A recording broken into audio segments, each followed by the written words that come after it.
नमस्कार। नागपुर टुडे और Lord Buddha TV के विशेष कार्यक्रम प्रेस क्लब में आज फिर आपका स्वागत है। आज फिर हम चर्चा करेंगे आज की चर्चित सुर्खियों पर। मैं सेन विनोद और मेरे साथ वरिष्ठ पत्रकार सहयोगी जोसेफ राव जी हैं। हमारी जिज्ञासा का, आपकी जिज्ञासा का उत्तर राव साहब भली बातें देंगे। राव साहब, आज जो सर्वाधिक महत्वपूर्ण खबर सारे अखबारों को सुर्खियाँ बनी है, फिर से महाराष्ट्र और शिवसेना के 18 विधायकों में 12 उन्होंने अलग गुट बना लिया और लोकसभा में स्पीकर ने उन्हें मान्यता भी प्रदान कर दी। एक तरह से लोकसभा ने शिंदे गुट के शिवसेना को असली शिवसेना मान लिया, क्योंकि अब लोकसभा में राहुल शेवाले जो उनके नेताजी ने चुना है शिंदे गुट ने, उसे शिवसेना के नेता के रूप में मान्यता प्रदान कर दी है। तकनीकी रूप से देखें तो यह बिल्कुल एक तरह से शिंदे गुट की शिवसेना को आधिकारिक मान्यता देना हुआ। हालांकि मामला अभी सुप्रीम कोर्ट में लंबित है और ये चलेगा, लेकिन इस घटना विकासक्रम से यह तो तय है कि उद्धव ठाकरे गुट और स्वयं उद्धव ठाकरे को एक बहुत बड़ा झटका लगा है, उनके मनोबल पर कुठाराघात हुआ है। क्या आप समझते हैं कि आने वाले दिनों में इस घटना का कुछ ऐसा प्रभाव पड़ेगा कि जो भारतीय जनता पार्टी चाहती है, जो उनका लक्ष्य है, उद्देश्य है, शिवसेना को समाप्त करना, क्या उसमें वो सफल हो पाएंगे? विनोद जी, आपने जिस बात का जिक्र किया है, कल शाम को दिल्ली में महाराष्ट्र के मुख्यमंत्री माननीय एकनाथ शिंदे साहब ने एक प्रेस कॉन्फ्रेंस ली और ये 19 में से 12 विधायकों को उन्होंने परेड कराई। मीडिया के सामने सबसे मुखातिब किया और बताया कि ये 12 लोग मेरे साथ हैं। और उनके इस बाजू राहुल शेवाले जिन्होंने सबसे पहले चिट्ठी लिखी थी माननीय शिवसेना प्रमुख माननीय उद्धव ठाकरे जी को, और इधर यवतमाल के हमारे नज़दीक की जो सांसद है श्रीमती भावना गवली, ये दोनों बैठे थे। और ये तो बहुत दिन से चल ही रहा था कि 19 में से 12 सांसद जो है वो शायद टूट सकते हैं माननीय उद्धव ठाकरे के ग्रुप से, और कल वैसे ही हुआ। इन लोगों ने पहले तो माननीय राहुल शेवाले ने उन्होंने एक पत्र लिखा माननीय उद्धव जी को कि हम लोग शिवसेना ने राष्ट्रपति चुनाव में एनडीए की जो उम्मीदवार है माननीय श्रीमती द्रौपदी मुर्मू को अपना मत देना चाहिए। हालांकि इसके ऊपर शिवसेना की ओर से कोई आधिकारिक रूप से उस समय नहीं आया, मगर बाद में शिवसेना प्रमुख ने तुरंत 24 घंटे के अंदर एक मीटिंग बुलाई और सब लोगों से विचार विमर्श किया, ऐसा उनका कहना है।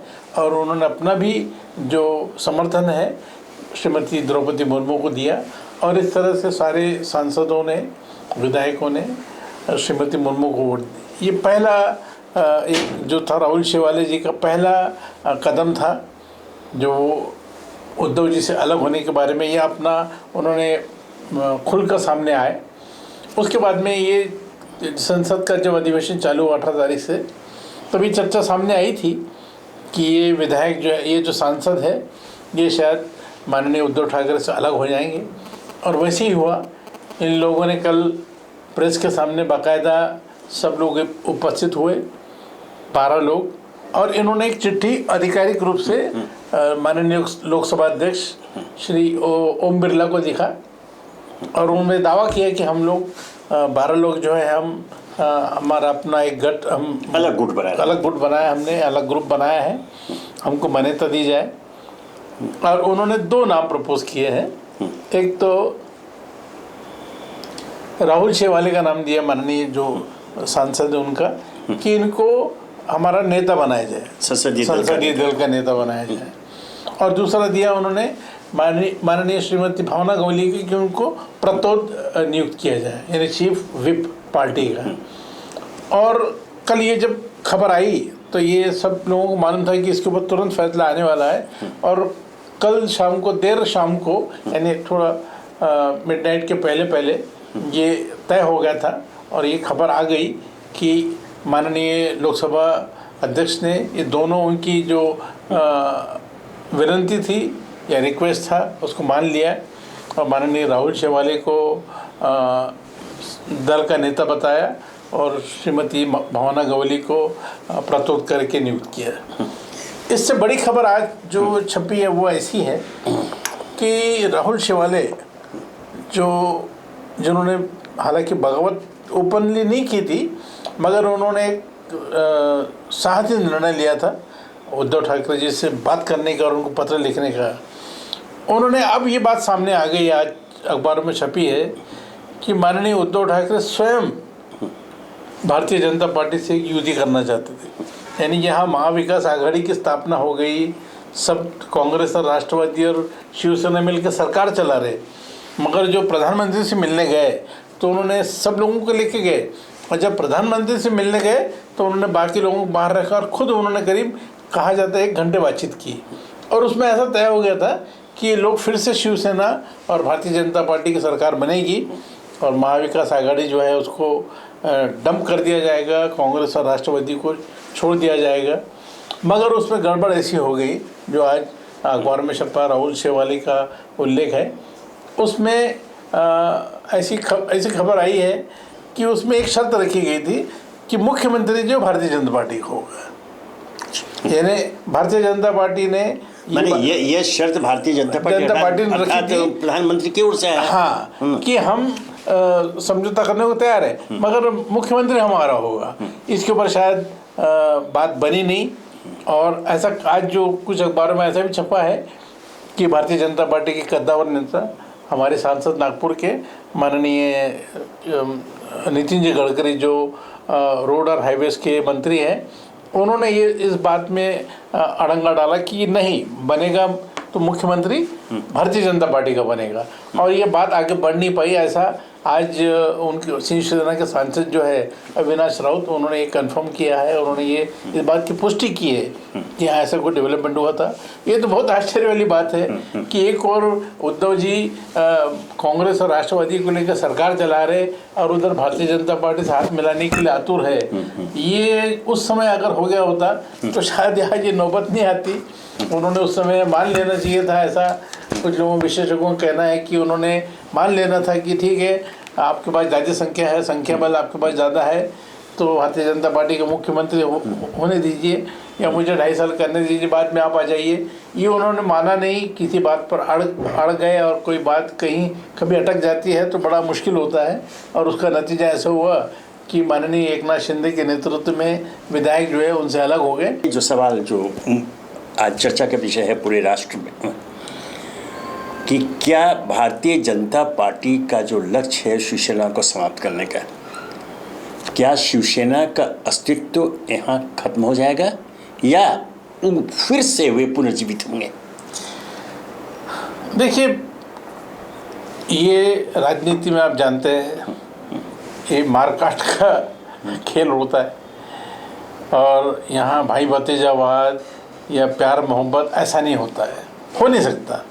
क्योंकि जब तक आप अपने प्रतिद्वंदी को, जब तक आप उसको हराएंगे नहीं, उसको जब तक आप परास्त नहीं करेंगे, जब तक उसको आप डिफीट नहीं करेंगे, आप आगे नहीं बढ़ सकते। इसमें कभी कभी छल कपट भी होता है, कभी कभी प्यार मोहब्बत भी होती है, कभी संख्या बल होता है, कभी पैसे का बल होता है। इस तरह से बहुत सारे तरीके अपनाना पड़ता है एक दूसरे को मार काट के लिए।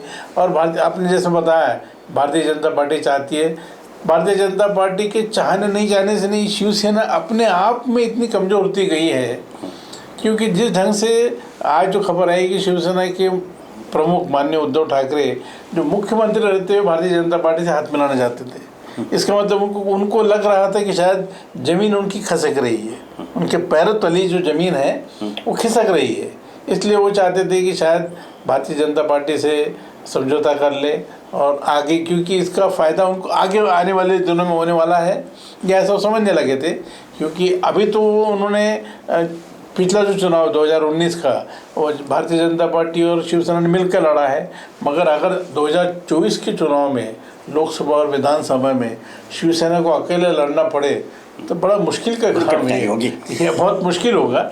इसलिए ये कहना कि भारतीय जनता पार्टी निश्चित रूप से चाहेगी कि अगर शिवसेना अगर पूरी तरह से एक तरह से समाप्त हो जाती है, पार्टी का वर्चस्व खत्म हो जाता है या पार्टी कमज़ोर हो जाती है, उसका फ़ायदा जो है वो भारतीय जनता पार्टी को निश्चित रूप से मिलने वाला है। आपको कहने का मतलब हुआ कि राजनीतिक छल कपट और धनबल के मोर्चे पर भी शिवसेना कहीं पिछड़ गई है, बिल्कुल पिछड़ गई। और ये ठीक है, जिसको हमें दांव पेच कहते हैं उसको छल कपट कह लें। जो राजनीतिक दांव पेच के मामले में अभी उद्धव ठाकरे बहुत ही अपरिपक्व नजर आते हैं राजनीति के मामले में, और भारतीय जनता पार्टी में एक से एक राजनेता में, जैसे हमने कहा कि केंद्रीय मंत्री और नागपुर के सांसद नितिन गडकरी, वो भी पर्दे के पीछे से इसमें सक्रिय रहे।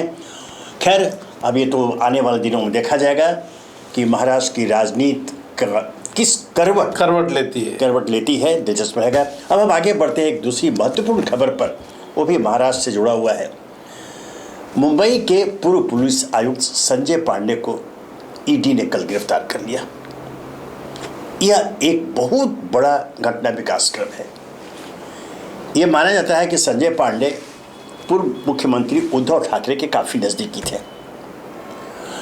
अब ये जिसे राजनीतिक बदले की भावना से कहा था कि ईडी का दुरुपयोग किया जा रहा है, और अब राजनेताओं से हट करके वरिष्ठ नौकरशाह पूर्व पुलिस कमिश्नर पर ईडी हाथ डालती है, उन्हें गिरफ्तार करती है।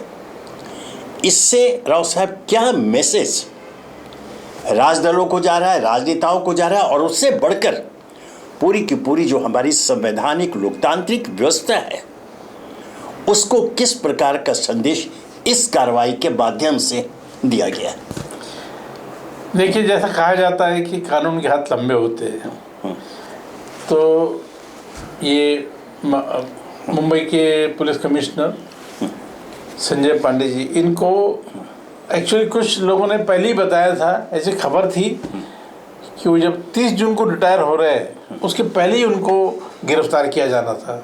मगर शायद अगर ऐसा होता तो उनके सारे जो पेंशन बेनिफिट्स है, रिटायरमेंट बेनिफिट है, वो सब रुक जाते।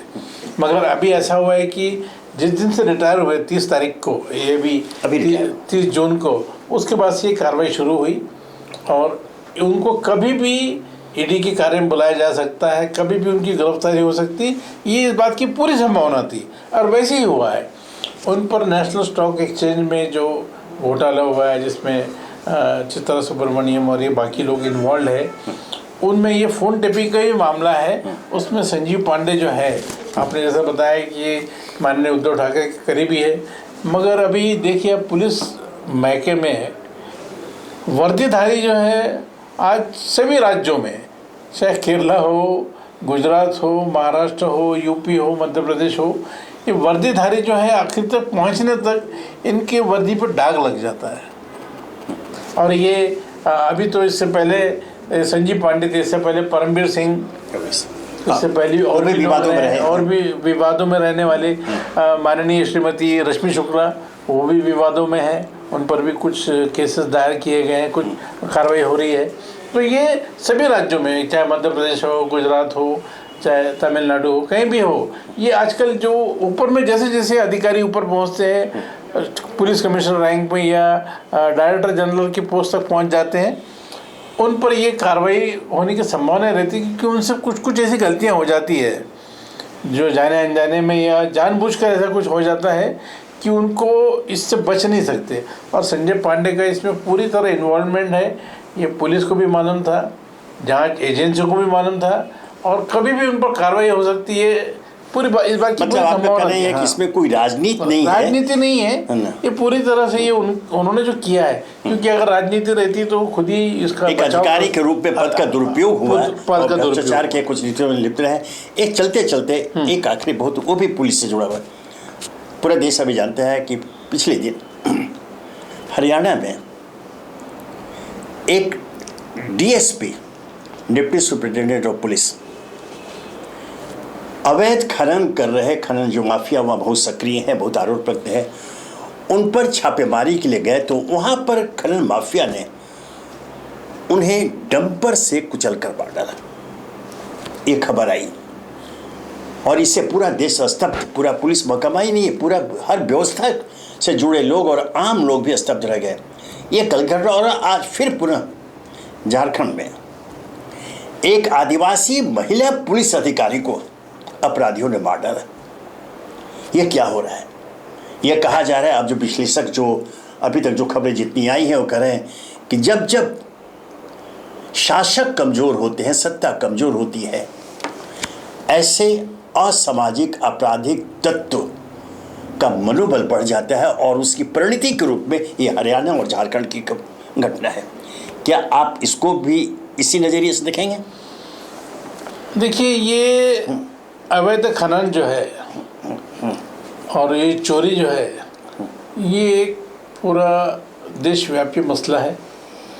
कई राज्यों में अवैध खनन होता है और जहाँ अवैध खनन नहीं है वहाँ रेती घाट है, रेती चोरी, बालू की तस्करी, ये इस तरह के बहुत सारे राज्यों में, बहुत सारे जिलों में ये होता है।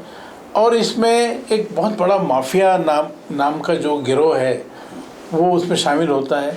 और इससे पहले अभी ये जो आपने जिस घटना का जिक्र किया डिप्टी सुप्रीम, इससे पहले भी एक घटना हुई थी जिसमें डीएसपी को जो डंपर पे चढ़ गए उनको रोनते हुए ले गए और वो तो ये। और अभी आप आज आपने जिस बात को लेके झारखंड में महिला पुलिस अधिकारी, आदिवासी महिला पुलिस अधिकारी, ये तो बहुत ही जघन्य अपराध है।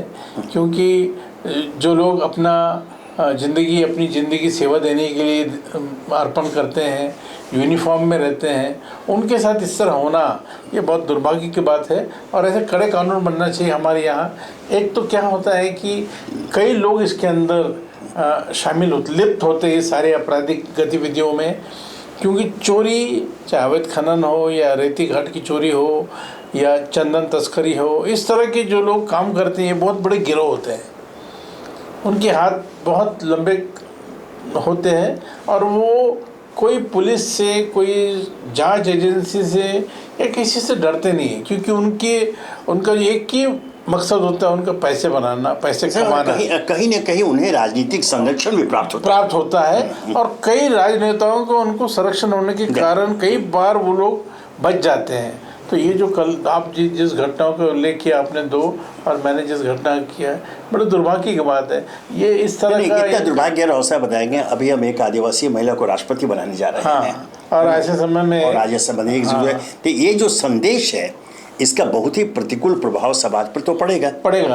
ऐसे कड़े कानून बनना चाहिए कि इन लोगों को, जो अधिकारी इस तरह के गतिविधियों को रोकने में सामने आते हैं, उनको पूरी तरह संरक्षण मिलना चाहिए। और वो अकेले नहीं जाना चाहिए, उन्होंने अपने साथ में संख्या बल लेकर जाना चाहिए, फोर्स लेकर जाना चाहिए और वरिष्ठ अधिकारियों को बताकर जाना चाहिए कि मैं जा रहा हूँ इस ऑपरेशन के लिए, मुझे पर्याप्त संख्या में बिल्कुल पुलिस का बल जो अकेले जाने की बात, इस पर राव साहब मुझे घटना फिर रांची से याद आ गई। रांची में एक एसपी थे पुलिस रणधीर वर्मा, बहुत ही तेज तर्रार, और उनकी कार्यशैली ऐसी थी कि बड़ा विचित्र, वहाँ चर्चा होती थी कि कहीं कोई घटना हुई वो 10 मिनट के अंदर में स्वयं पहुँच जाते थे। वो इतने लोकप्रिय हुए थे। मैं उस संदर्भ बताऊँ जो आपका अकेले जाने का, एक दिन दोपहर में वो खाने पर बैठे हुए थे, कहीं से इसी तरह के घटना के खबर है कि वहाँ अपराधी जो है वहाँ पहुँचे हुए गोलीबारी कर रहे हैं। ये खाना छोड़ करके अकेले वहाँ चले गए। नतीजा ये हुआ कि अपराधियों ने वहीं पर फिर गोली मार दी। वो बेचारे, वो घटना किया था। लब्बल-लुबाब यह है कि समाज में विशेषकर आपराधिक तत्वों के बीच कानून और शासन का भय बहुत जरूरी है। जिस दिन कानून का भय और पुलिस का भय उनसे हट जाता है, वो भयमुक्त होते हैं, और विशेषकर जब उन्हें राजनीतिक संरक्षण प्राप्त होते हैं तो ऐसी घटनाएं सामने आती हैं। यह दुखद है। इस पर ऐसे और कड़े कानून बनने चाहिए ताकि इन पर रोक लग सके और इस तरह से ड्यूटी कर रहे वर्दीधारी लोगों पर पुलिस अधिकारी मौत के घाट उतार दिए जाए, ये हमारे भारतीय लोकतंत्र के लिए शर्मनाक है। तो आज हम इस चर्चा को ही विराम देते हैं। कल फिर मिलेंगे प्रेस क्लब में नई सुर्खियों के साथ। चर्चा से। तब तक मैं विराम दीजिए। नमस्कार।